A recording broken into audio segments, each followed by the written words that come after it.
മോളിയേ ഇവിടെ ബെല്ലില്ലോടി. എന്തല്ല കല്യാണം പറയും പറഞ്ഞേനു. ഞാൻ അറിഞ്ഞിട്ട് കല്യാണം. പിന്നെ അടുത്ത മാസം 2-നാണ്. എല്ലാവരും വരണേ. പിന്നെന്താ മോനോടും പറയണേ. ഞാൻ പറയും. വേണ്ട അടുത്ത വീട്ടിൽ കുടിച്ചിന് അതിനില്ല സമയം. ഉച്ചക്ക് തന്നെ കീന്ന് സമയം കഴിഞ്ഞിട്ടാ. രാവിലെ കീഞ്ഞതാ. പണിക്കാറുണ്ട്. എല്ലാവരും വരണേ. അതേ വരണേ. പിന്നെ എന്താ വരും. നിങ്ങൾ പോന്നാ ഞാൻ പോട്ടെ. നമുക്ക് എങ്ങനെല്ലാം കാരണം.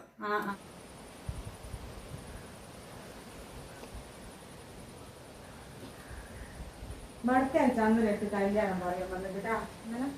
എന്നോട് വിചാരിച്ചു പറഞ്ഞേക്ക് അമ്മ വെറുപ്പ് പോകുന്നുള്ളത്. നിങ്ങളെ ഫ്രണ്ടല്ലേ ഓള് വലിയ പോണോന്നില്ലാലോ. നിങ്ങൾക്ക് ഓരോട് പറവേനാ ഇനി നിക്കണ്ടെന്ന്. ഞാൻ ഇന്നെ കഴിക്കാൻ വരുമ്പോ ഓനൊന്നും പറഞ്ഞിട്ടില്ല എന്നോട്.